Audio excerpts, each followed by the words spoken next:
जय हिंद दोस्तों। इस वीडियो में बीपीएससी द्वारा जो सीडीपीओ का एग्ज़ाम का प्री परीक्षा हुआ था 2022 में, उसमें इतिहास विषय से जो प्रश्न पूछे गए थे उसको देखेंगे। तो चलिए शुरू करते हैं और देखते हैं पहला प्रश्न क्या पूछा गया था। पहला प्रश्न प्राचीन भारतीय इतिहास से था।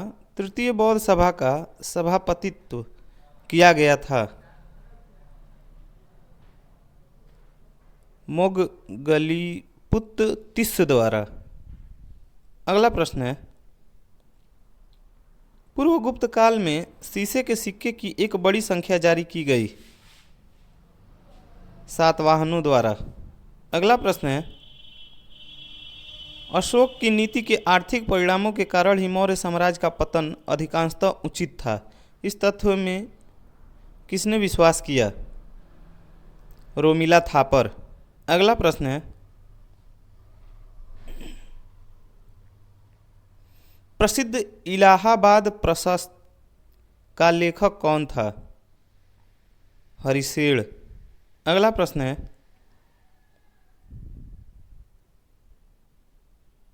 बोरोबुदूर विश्व में सबसे अद्भुत स्तूप है और इसकी मूर्ति और मूर्तिकला किसका शानदार उदाहरण है? भारत जावा काल। अगला प्रश्न है जो मध्यकालीन भारतीय इतिहास से है, जहांगीर बांटने की फिरोज शाह तुगलक की नीति के पीछे कौन सी शक्ति थी? परंपरागत विशिष्ट वर्ग को समर्पण। अगला प्रश्न है, राजतत्व के उस सिद्धांत प्रतिष्ठा, शक्ति और न्याय के सिद्धांतों पर आधारित थे। बलबन के बारे में ये शब्द किसने कहा? जियाउद्दीन बरनी ने। अगला प्रश्न है, अलाउद्दीन दिल्ली का प्रथम तुर्की सुल्तान था जिसे धर्म को राज्य के अधीन लाने का और ऐसे घटकों से परिचय कराने का श्रेय जाता है जो सैद्धांतिक रूप में राज्य को धर्मनिरपेक्ष बनाते हैं। ये शब्द किसने लिखे?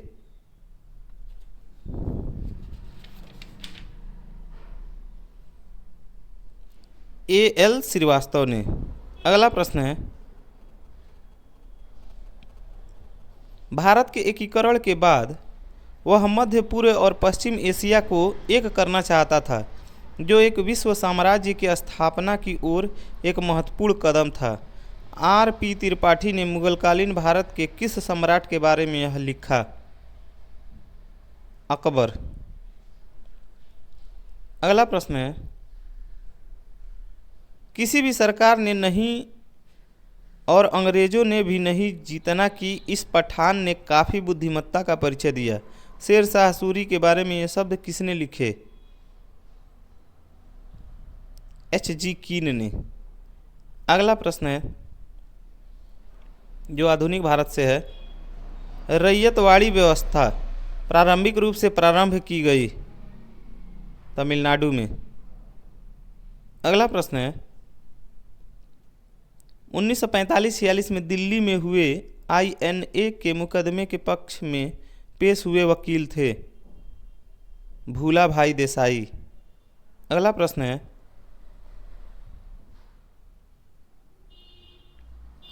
सही कालानुक्रमिक क्रम में भारतीय स्वतंत्रता संग्राम से जुड़ी निम्नलिखित घटनाओं को व्यवस्थित करें। तो पहले हुआ था कांग्रेस मंत्रालयों का इस्तीफा, फिर मुस्लिम उद्धार दिवस, फिर व्यक्तिगत सत्याग्रह, फिर हुआ था डायरेक्ट एक्शन दिवस। अगला प्रश्न है,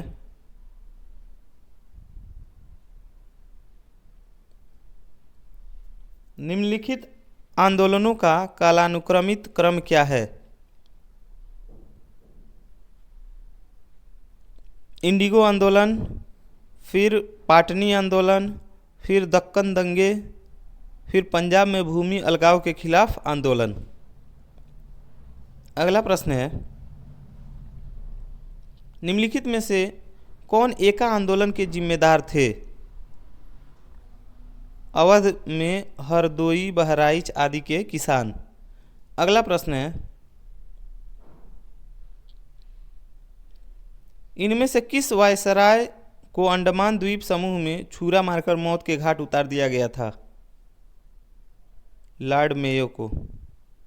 अगला प्रश्न है, फ्रंटियर गांधी ने कहा था कि उन्हें और उनके आंदोलनों को उन्होंने भेड़ियों के सामने फेंक दिया था। वो किसका जिक्र कर रहे थे? कांग्रेस नेतृत्व का। अगला प्रश्न है, मुख्य खालसा दीवान ने किसकी गिरे हुए सिख और अपराधी के रूप में घोषित किया? मुख्य खालसा दीवान ने किसको गिरे हुए सिख और अपराधी के रूप में घोषित किया था? गदर पार्टी के क्रांतिकारी। अगला प्रश्न है, पूना समझौता कब हस्ताक्षरित किया गया था? 24 सितंबर 1932 को। अगला प्रश्न है, मद्रास में जस्टिस पार्टी ने उनकी या उनके उपयुक्त में से एक से अधिक हो जाएगा की वजह से द्वैत शासन के प्रयोग को प्रांत में सफल बना दिया? अगला प्रश्न है, इनमें से किसने अप्रैल 1930 में वेदारण्यम सत्याग्रह का आयोजन किया? सी राजगोपालचारी। अगला प्रश्न है, किसे चंपारण सत्याग्रह का एक बहुत महत्वपूर्ण पहलू सही मायने में कहा जा सकता है? भारत के राष्ट्रीय आंदोलन में किसान आंदोलन का शामिल होना। अगला प्रश्न है, पुस्तक इंडिया डिवाइडेड किसने लिखी? राजेंद्र प्रसाद ने। अगला प्रश्न है,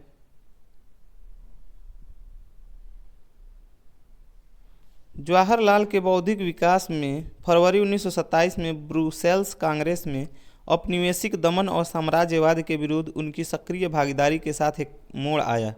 ये शब्द किसने लिखे? एस गोपाल ने। अगला प्रश्न है,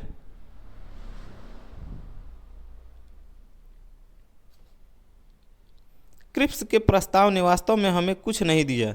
यदि हम प्रस्तावों को स्वीकार करते हैं तो हमें भविष्य में पछताना पड़ता। युद्ध ने भारत को अपनी स्वतंत्रता प्राप्त करने का अच्छा अवसर प्रदान किया था। केवल एक वचन पर आधारित होने के कारण हमें इसे खोना नहीं चाहिए। ये शब्द किसने लिखे? मौलाना अबुल कलाम आज़ाद ने। अगला प्रश्न है, किस घटना या किन घटनाओं ने ब्रिटिश प्रधानमंत्री क्लीमेंट एटली को सदमा पहुंचाया जिससे घोषणा की कि ब्रिटिश साम्राज्यवाद की इमारत को एक बड़ा झटका लगा? शाही भारतीय जल सेना का विद्रोह। अगला प्रश्न है,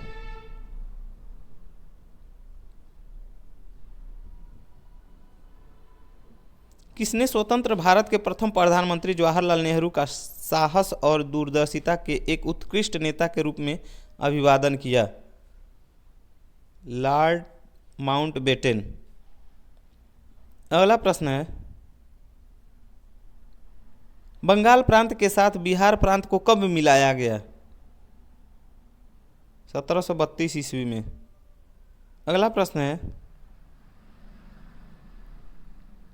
1888 में इलाहाबाद में किस राजा ने भारतीय राष्ट्रीय कांग्रेस के चौथे अधिवेशन के संपन्न होने में बहुत बहुमूल्य सहायता प्रदान की थी?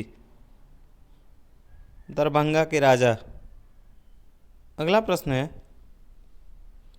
ब्रिटिश का भर्ती सार्जेंट की उपाधि प्रथम विश्व युद्ध के दौरान सरकार को अपना सहयोग देने के कारण किसने प्राप्त की? तो वो थे मोतीलाल नेहरू थे, या महात्मा गांधी, या गोपाल कृष्ण गोखले, या मदन मोहन मालवीय। तो वो थे महात्मा गांधी। इसी के साथ यह वीडियो समाप्त होता है। अंत तक मेरा यह वीडियो देखने के लिए धन्यवाद।